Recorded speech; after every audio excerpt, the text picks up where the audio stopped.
Here today with Chris Terry, sales manager at DK Closers. They're using Sendblue on one of their incredibly high ticket e-commerce offers that they manage. And Chris is going to talk to us today about the strategies that he's learned from Sendblue when it actually comes to how to text people, what they used to be doing, what their closers used to be doing, what they're doing now, how Sendblue helped them, and how they have started booking more appointments with higher response rates since implementing Sendblue. Chris, thanks for hanging out with me. Yeah. Thanks for having me on and giving me a chance to talk. But yeah, one of the biggest things that I think we noticed, and this is just going back to previous processes, is not utilizing tools, which that's always been a thing in history, right? And people, I know guys that are in the stockbrokers who are still using lead cards instead of online CRM. And so, the biggest issue we had, I think it really just came down to we would have prospects come in, opted in through marketing, was asking to speak to us, and then we just couldn't get that first conversation, right? So really the marketing kind of did half of its work, and some of the sales guys were just manually sending out texts, so not using automations, and they would just send out a huge paragraph, right? A huge message that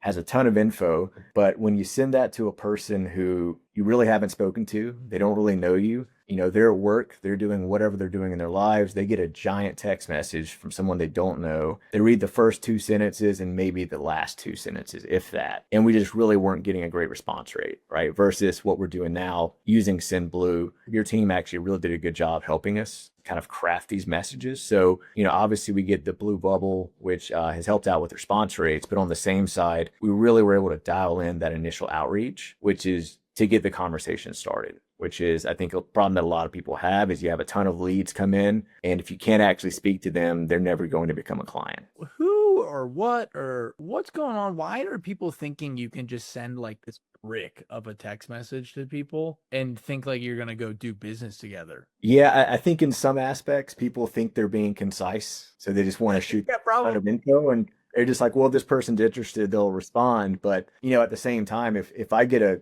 paragraph text message from someone I don't know, you really have to think about it. Are you going to read all of that, right? You're in the middle of your day, you're busy. Really, I think in regards to when you look at sales and marketing, your marketing is attracting hopefully the right people for your business. Well, before they even really get to the sales process, there is that in between there of, okay, well, that prospect came into your system now. How do you even get the conversation started? And so obviously, if you're a company that's investing a lot of money into marketing, even if you can increase that conversion rate, by 2-3%, that can do a lot for your business, especially over the course of a year, 2 years, or even 3 years. As opposed to just like, I've got this budget, I can use it on Sendblue or put it into more marketing. To put it into more marketing, if you're sending a brick of a text message, Yeah. not going to go do much. What are you texting people now? So we're very concise now. I'm looking short. It's short, and we're really just, again, this is one thing I think your team really helped with, is that we had to think about that in-between space between marketing and sales, how to get that conversation started. If you send someone a huge text message like that, they're going to have to think about how to respond, right? If there's a really deep question involved in that. And so now it's really short. It is, say, Sam, this is Chris over at DK, and then that's the first text, right? Sam. So pretty short. Yes. And then after that, you text the same way a normal person would, right? You're not going to send your friend a huge paragraph. You're probably going to send a message, hit send another message, hit send, and then maybe send another message and hit send. So then the next text that's sent, it's really just a yes or no. It's binary questions, yes or no. So it's easy to respond to, easy to get that conversation started with someone. I say conversions happen in conversation. It sounds so kindergarten when you explain it, that like just text people like they're normal. But businesses have been, I think part of the problem is you're used to always building these sequences like in CRM on a computer. Yeah. And you are typing in a screen that's the size of the computer, and you never actually send the text to yourself to open it up on your phone. Yeah, and see how you have to scroll. Yeah. What does that brick of a text look like? People they'll write their, two little sentences, and then they'll do that like double enter and then write their next, and it starts to look like paragraphs. Yeah.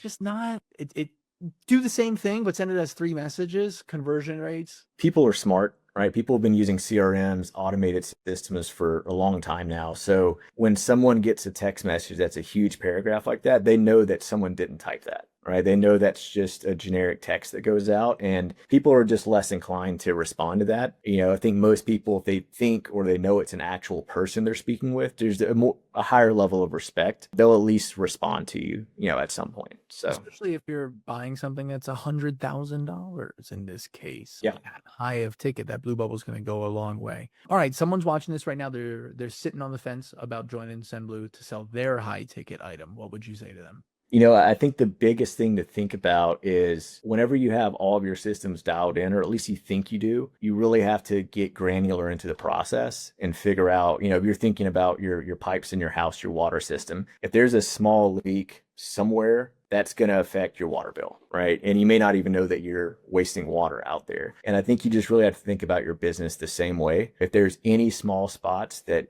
whether it's in your marketing, sales, outreach, anything that happens along those lines, when you think about small changes, that does snowball over time. And so, depending on what your company does, what would closing even one or two more clients a month do for you in the long term, right? And when you look at that over the course of a year, it's just the small changes that really affect not only your conversion rates, but obviously your finances as well. You can expand your business, grow your team, and actually help more people. Amen. What if they are watching right now and they're like, wow, I want Chris to expand my finances and grow my team. He's really smart. What does DK Closers do, and how can people get in touch with you? Yeah, so we help companies primarily in the high ticket space, and we're pretty particular about who we work with, right? We do fit a specific audience. So it is higher ticket products, generally 25,000 plus, but we also want to make sure we're working with the right people, right? You want to help good people, help more people. And so we actually come into the company, we partner with the business and actually help on the marketing and sales side and completely dial in that process, the same process that we were just discussing. And if anyone wants to actually speak with us, you can find us easily online. We have a lot of information out there, and we are always open to at least having a conversation to see if we can help someone. And even if we're in a spot where maybe we're not the right fit to work together now, we're never opposed to pointing someone in the right direction to still at least make sure they get some value out of the conversation with us. Incredible. If you're watching and you're a good person and you help good people, hit up Chris and DK Closers. If you're watching and you want higher response rates and to work with the Sendblue crew, hit up Sendblue. There'll be a link somewhere below this video. Chris, thank you so much. Yeah, thank you.